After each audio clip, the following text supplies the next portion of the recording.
Yo, what's going on, everybody? Welcome back to Danny Talks United. And today, I'm doing probably one of my ruthless videos on every player I think we should sell this summer. But just before we get into that video, don't forget to hit that like, share, and the big one, that subscribe button. We've been hitting good numbers, but let's get that subscriber buttons going way up. Let's get to 1,000. But anyway, enough with that nonsense. Let's get into every player Manchester United need to sell this summer. Now, just before we get into it again, this is more of an opinion thing. I'm not really basing a lot of this stuff as stats, guys. This is going to be like what I see with my eye, the mentality, and just how they've been since they've come at the club, and if I think it's time for them to go. So anyway, the number one, we're going to start off with a big one. I want to start it off with a big name player, and that's Bruno Fernandez. Now, this isn't like a hit on Bruno Fernandez's style, kind of his style, but not like he's a good player. I think he is an excellent player, but he's been here for a few years now. Started off very well, but I feel like it's been slowly declining for the last maybe 2 years or so.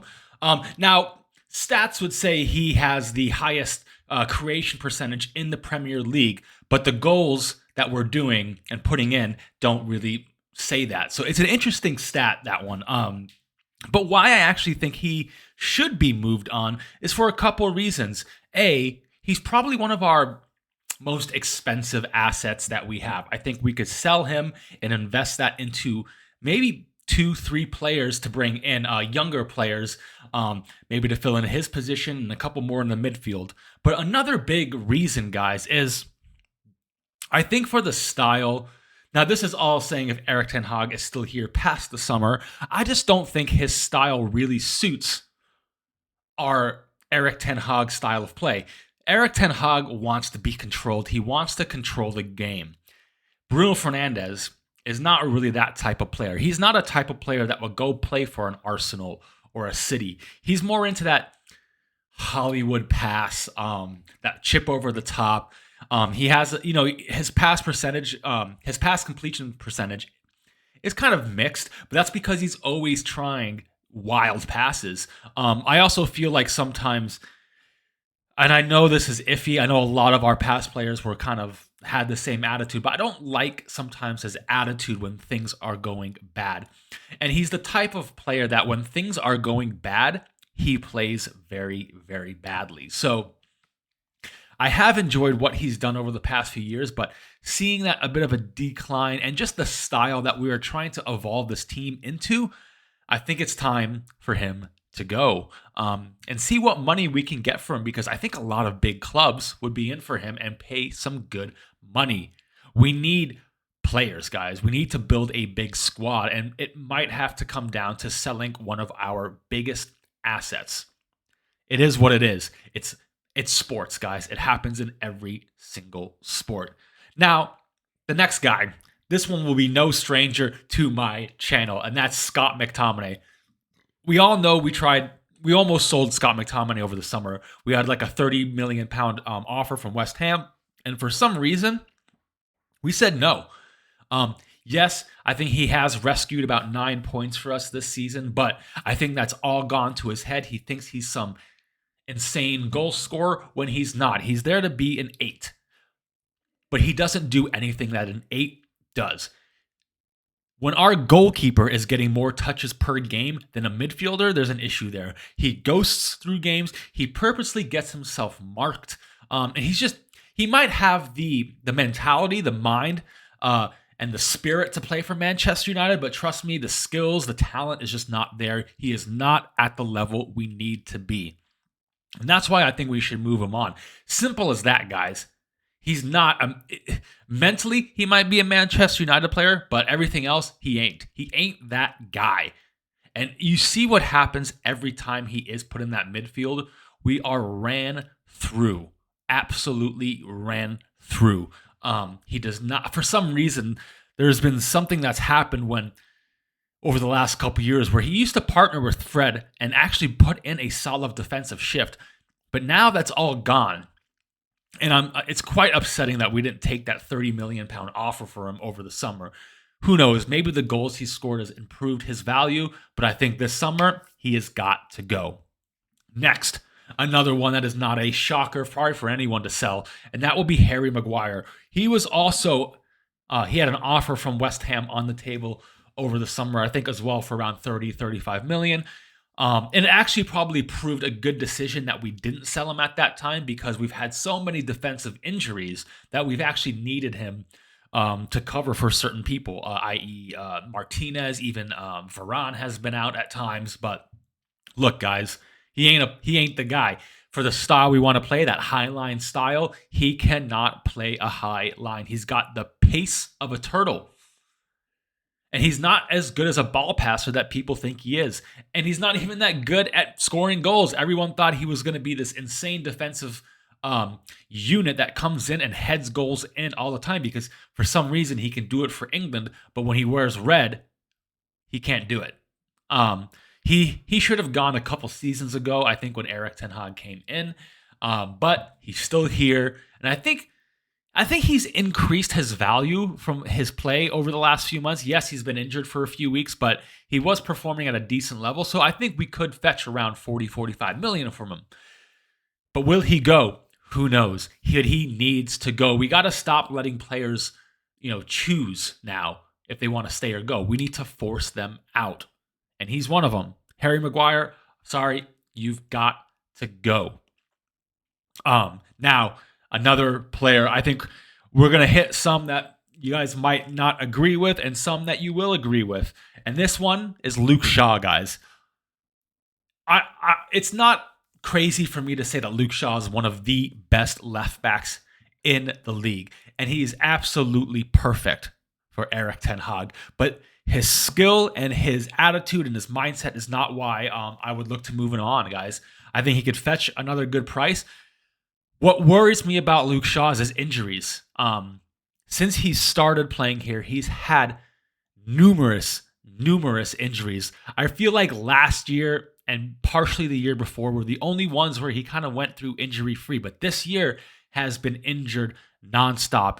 He came back, got injured again, and it's just a constant thing with Luke Shaw. And when these type of things start happening all the time, to me, it's time to move on.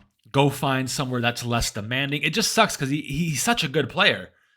But those injuries keep him down, and that's personally why I'd sell him. I know that is a controversial thing to say, but unless we can nail down why he's getting injured so much and fix that problem, I think he's got to move on because injuries are killing us. And people that are injured all the time are absolutely just killing this team a bit. Great player, just bad with injuries. So it's time to go, Luke Shaw. Now, here's another one that will not be a big surprise in my opinion. It just sucks that he's quite new to the club still. Antony. Boy, I was actually pretty pumped up for this guy to sign.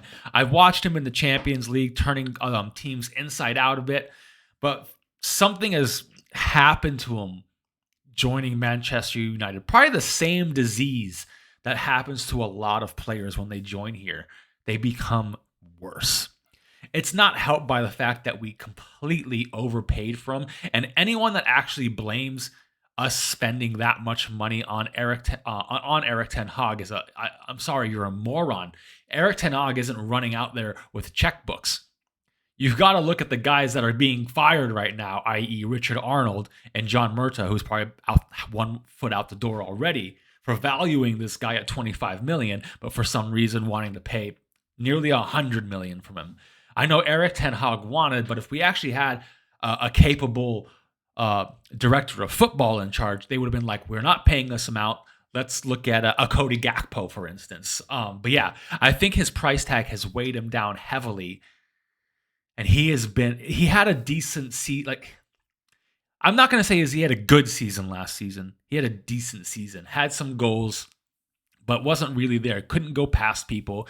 And that's carried over into this season, man. He hasn't had a goal or assist this season. We're like halfway through the season already, if not more. He's been injured. He's had off-field issues going on. It's just not happening for him here. He still can't go past a player. And it's just everyone is on his back, and I think it's just really bringing him down. Now, I think if he moves, into like maybe the German Bundesliga or goes back to the Netherlands, he'll be just fine. But it's just not working at Manchester United, and it's becoming a thing of ridicule for people to make fun of Antony all the time. And it's just, honestly, it's not fair for him, and it's not fair for the club. We're never, ever going to recoup that money. The best thing I think we can do is maybe loan him, hope he rediscovers some form, and sell him out. But we'll see, guys. In my opinion, let's just get rid of him. If not, do a year-long loan on him this summer and see what happens. But I would strongly consider moving Antony on this summer. It's just, what money are we going to get from? I don't know. Anyway, let's keep going, guys. I'm telling you, there's quite a few. We're getting there. We're getting there. Another one, guys, is Lindelof. Always been a fan of Lindelof. But he's really fallen down the pecking order now, even behind Johnny Evans, a 35-year-old Johnny Evans. But to me, I don't know. You tell me how you feel about this in the comments below. But I think Lindelof, look, he can play ball, but I just think he's a bit too soft. He gets bullied a bit too easily, especially in the air. I do think he would be a success, maybe going back to the Portuguese league. Maybe even like La Liga would be a great league for him as well. But here in England, he just gets pushed around too much, gets bullied often on the ball by bigger strikers, even like bigger midfielders just have their day with Lindelof. He was a great backup, but just seeing how he's kind of fallen behind the likes of, I think even a Harry Maguire, he's fallen behind. Johnny Evans, it's time to go, guys. I do think he should be looking for a move. And if not, we should be helping him look for a move this summer. And it's time to go, Victor Lindelof. I've enjoyed you while you were here, but you might have all the tattoos in the world, but you're a bit soft, man. You are a bit soft. But go apply your trade in maybe a less physical league, and I think you will excel because you are a good defender and a good player, just not for England, in my opinion. Another one, guys, on the defensive list here is, now I was struggling between the two, but I think this one might be the one we need to sell, and that's Juan Bissaka. Look, he is insane when it comes to one-on-one defending, but also his positional, like his defensive, his defensive positional stuff. Where he is on the pitch, he's not great. He cannot cover the back post for shit. He's not the greatest at going forward. Yeah, he gets a few assists here and there. And to be honest, I think since Erik ten Hag's come in, he's actually really improved on the ball.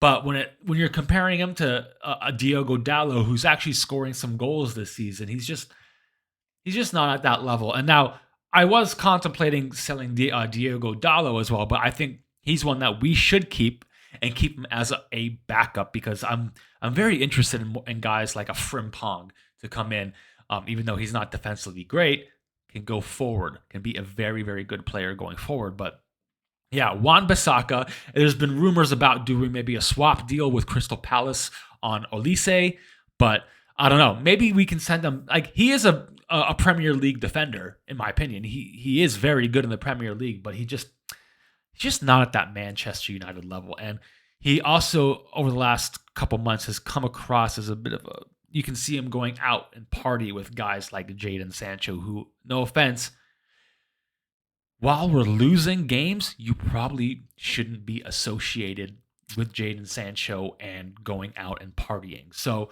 I don't know if his mentality is there. He does tend to switch off, and like his positional sense when playing defense and covering the back post is just non-existent.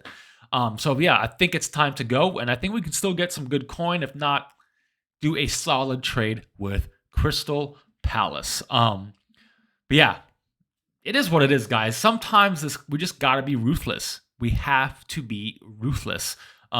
We don't have enough of that at this team. Any other team, half these players, if not all these players, would be gone by now. But anyway, guys, I got one more. And this is the hardest one for me to put on the list. I won't lie. And this is Marcus Rashford. Look, I get it. He scored 30 goals last season. Unbelievable. The season before that, he scored 6 goals? And he's kind of on that trajectory this season as well, scoring 5 or 6 goals. And that is now becoming more of a pattern. He's like one good season, one bad season, one good season, and one bad season. His attitude is kind of becoming a problem a bit. It almost seems like he thinks he's too good to play for this team anymore, too good for the teammates that he has, where he really isn't. Everyone was raving about his performance against Wigan the other day, and I thought actually it was a shit performance. He kept running into people, getting blocked passes, everything. I don't think that was a great performance. It sucks, man. I love Marcus Rashford, but when things are bad or things are not going well, he becomes awful. Whether he's had some issues with the coaching or methods, man, if that's becoming an issue, man, like I'm not saying he's solely responsible, but he's done this now with Ollie. He's done this with Ragnick, Mourinho. And now it's coming out with Ten Hag, guys. It sucks. But it seems like the good season, bad season, good season, bad season is becoming what Marcus Rashford is. And with the rumors and likelihood that Kylian Mbappe is going to leave PSG in the summer and go to Real Madrid, maybe we can reignite that with PSG and their love for Marcus Rashford. We know they love Marcus, and maybe we can get them to come in with a nice bid for him. Him and Bruno, if we can sell both of these guys, I think we can make around 150, close to 200 million. And imagine what we can do with that money. We can buy not just quantity, but other quality players that will come in and fight. Some of these players have been here too long and they've just lost that fight. They've been through too many managers, too many ups and downs. And look, I don't blame them. It's the club. The club's been shit for fucking 10 years. And if it's been up and down, I have no problem with it. I'd probably be in the same boat. I'd be sick and tired of this stuff, of the shit. But it is what it is, guys. I think Marcus needs to go. I think it will be good for him. I think it would be good for us too to get a nice chunk of money from him. My concern is that his wages are a bit high and no club will want to pay that except PSG. They might be able to pay that. But yeah, hard one to put on the list, guys. Now, just as we wrap up this video, you probably noticed I didn't really include players like a Jadon Sancho, like a Anthony Martial, because I think these guys are out of the door already. There was no point in putting them on this list because we all know they're gone. Anthony Martial for sure. If we didn't think he was going to go this summer, he'd be on this. He'd be the first one on this list. But we all know he's going. I think Jadon Sancho might be gone this summer too, depending on how he performs in Dortmund. But yeah, it is what it is, guys. We got to be ruthless here. We got to stop sticking with these players that aren't consistent. And even the ones that are slightly consistent, we maybe should look at selling to bring in more funds for the club. I know that's not what everybody likes to do, but sometimes it needs to be done. You got to be ruthless. You got to be aggressive. As Vince McMahon says, ruthless aggression in this club. It needs to start happening with this Ineos takeover now, and I'm excited to see what they're going to do this summer. I'm not expecting much in the winter, but this summer, I want to see what balls they have. If they have any balls, that is. But anyway, guys, let me know down below. Do you agree with this list? I can expect most of you agree with most of them. Maybe not all of them, but let me know down below. Did I forget any players? I probably have. Yeah, let me know down below. Who do you want out this summer? List them all, guys. I'm curious to see. Anyway, catch you all on the next one. Don't forget to like, share, and subscribe. See you all on the next one. Later.